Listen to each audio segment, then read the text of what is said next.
Hey everyone, it's Kevin here, and today we're going to be going over stimulus check updates and unemployment insurance updates. But first, let me caveat all this by telling you that politicians right now are simply just playing games. They're not actually coming to a solid agreement. Instead, they're just going on an early weekend, taking Fridays off and getting ready for their next recess, which is scheduled in the Senate to begin on August 7th. That should really make a lot of you pretty upset. It certainly makes me upset. The right is blaming the left, and the left is blaming the right, and both can't come to an agreement for the people who are actually suffering out there, the more than 18 million Americans that have lost their job and are now on unemployment insurance, which just expired a few days ago.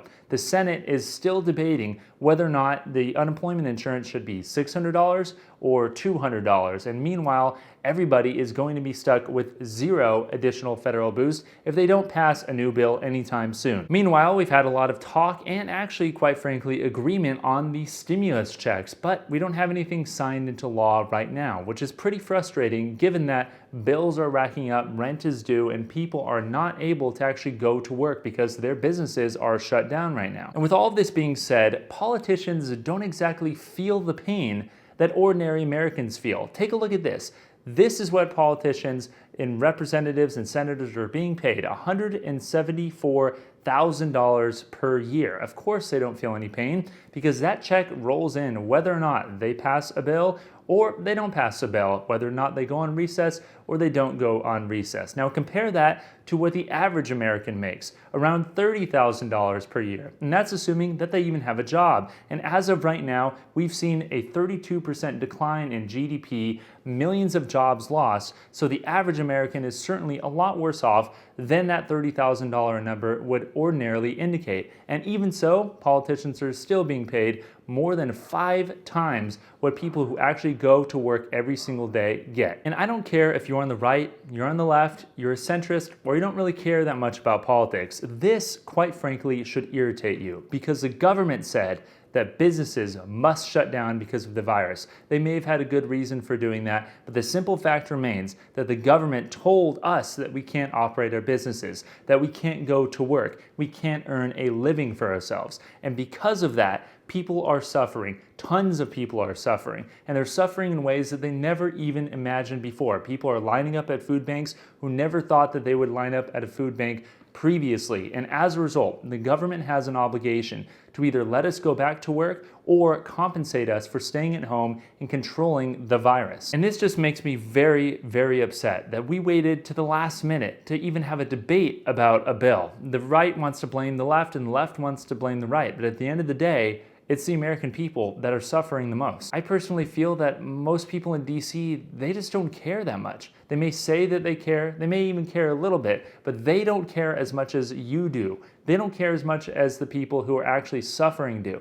The areas around DC are some of the richest areas in the country. And as a result, they're around people who aren't suffering. They're not around the people who've lost their businesses, that poured their life savings into a business to get up and going and only to have the government come and say, you can't operate anymore. And so I know this is a bit of a tangent, and I know this is a little different than my other videos, but I just have to get that off of my chest because as I sit here and I read the news and I try to give you my honest opinion and tell you exactly what is going on, I can't help but be frustrated when I see politicians taking time off, bickering at one another, and not coming to an agreement that really could actually help a lot of people. And if they don't come to an agreement, they'll blame one another and they'll try to use it as a political football in the upcoming elections. And that's wrong. Both that being said, there has been a degree of progress on certain areas, namely the stimulus checks. And we're going to be going into that. And I'm also going to tell you the status of the unemployment insurance boost, so stick around and find out more. My name is Kevin Conway. I'm a lawyer from California, and I make personal finance videos and stimulus news update videos all the time. So if you like this video, be sure to just give it a quick like. I'd really appreciate it. And subscribe to the channel if you're not already, and share the video with anyone that you think it might benefit. Now let's get right into it. First things first, with some good news. The stimulus checks, like I mentioned before, it looks like it's confirmed because the right and the left, the Democrats and the Republicans, have both come out and said $1,200 stimulus checks is something that they could get behind. The Republicans proposed the HEALS Act, which in there explicitly has $1,200 stimulus checks, and the Democrats proposed something in the HEROES Act, which similarly gives $1,200 stimulus checks. And we got some news from Treasury Secretary Steven Mnuchin. He's the guy who actually goes and prints and distributes all of those checks as part of the Treasury. He said that as soon as we have a bill passed, the very next week, we can actually start distributing those checks to Americans, up to 50 million Americans, as a matter of fact. That means if we pass the bill this week, we could be looking at the week of August 14th, mid-August, in order to get our $1,200 stimulus checks. And it also appears that the eligibility criteria is going to be the exact same on an income level basis as it was in the CARES Act. That is, if you're an individual making $75,000 per year or a married couple making $150,000 per year while looking at your 2019 taxes, then you will be eligible for the full amount of the $1,200 stimulus checks. If you make anything above that, it'll be reduced by 5%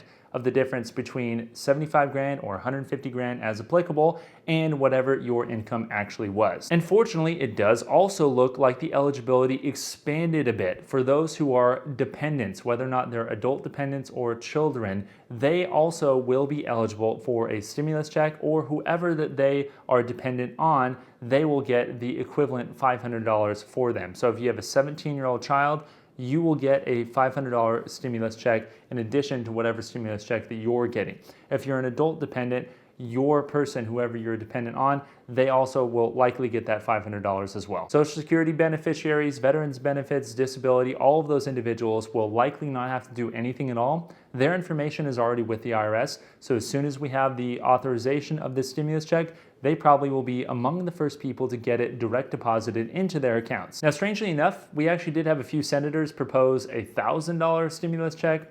I don't really know why, because it seems clear that the consensus is around the $1,200 mark, but they actually changed it a little bit to where the $1,000 checks would be given to adults and children as well. So if you had more children as opposed to being single, you would actually benefit more. So if you had 3 kids and you were married, you would get $5,000. That's $1,000 per person in your household. Whereas if you had the old formula, it would be $1,200 for you, $1,200 for your spouse, and $500 per child. But I don't think that bill is really going anywhere at all. It seems clear that the $1,200 number is here to stay. We actually did have President Trump come out and say, look, I know people said I supported big, generous stimulus checks before, and I may have gotten some blowback because we put out a $1,200 number, and therefore I actually support a much higher stimulus check number. I actually support something higher than $1,200. Now, I don't think that actually goes anywhere because it seems like everybody's already around that $1,200 number, but President Trump did say that, so it clearly shows his support for another round of stimulus checks. Okay, with that being said, what about unemployment insurance? This is the big one. This is the big disagreement between the Republicans and the Democrats, and it's not a really good way to actually have a disagreement because we have an economy that is in free fall. GDP last quarter fell 32%, the biggest drop in history. And many studies have indicated that this unemployment insurance extension from the federal government, that additional boost of a few $100s, has kept millions of people out of poverty, and it's actually shored up the finances of a lot of individuals. The Wall Street Journal just reported this morning that a lot of people actually have less credit card debt and have better finances now than they did before the pandemic due to all the stimulus, mainly that unemployment insurance that has been rolling out and helping everybody every single week. Now here's kind of the scary news. It looks like that $600 per week unemployment extension is largely dead. At least that's what it appears as of right now. The Republicans have proposed a different alternative, that is $200 per week in unemployment insurance, at least until states have a chance to actually implement a system where it would calculate what you made before you lost your job and cap your unemployment insurance at a total between state and federal of 70% of what you were making before. Democrats have said that they want to continue this $600 unemployment insurance extension all the way until January of next year, but there appears to be a big disagreement between the two parties. In fact, there's even a disagreement amongst the Republicans. According to an article released, 20 senators have actually come out and said, we've actually given enough stimulus already. There's already enough stimulus that we've given out before. We've already given that $1 trillion away. We don't actually want any more stimulus. And so any coalition that comes together to pass this unemployment insurance extension will need to have an agreement between the Democrats and the Republicans. And so at the end of the day, the politicians got to leave the bickering behind. They have to come to an agreement, even if it's not perfect, even if it's not exactly what the right wants or the left wants. So they have to come together and actually pass something, especially because another recess is on its way. August 7th is scheduled to be another beginning of recess in the Senate. Likely that'll be actually pushed off if they don't have an agreement by then, but every day that ticks by is another risk that we're all going to take in the economy if they don't pass a bill of some sort, because we know 2 weeks later, when those unemployment insurance checks are a lot smaller and they're only the state benefits, we're going to be in trouble. One senator even remarked, "I think next week we'll actually begin to debate in earnest, hopefully." What is that supposed to mean? That doesn't sound like somebody who's too urgent to get a deal done. Honestly, it's just baffling to me that these people are in control of so much of what affects everybody on a day-to-day basis. It's just unbelievably absurd to me. And unfortunately, the right proposed that we extend unemployment insurance benefits for another week, just give some breathing room. And the Democrats said, no, we're not going to pass that. We want a full bill. So they're not even willing to do a short-term extension.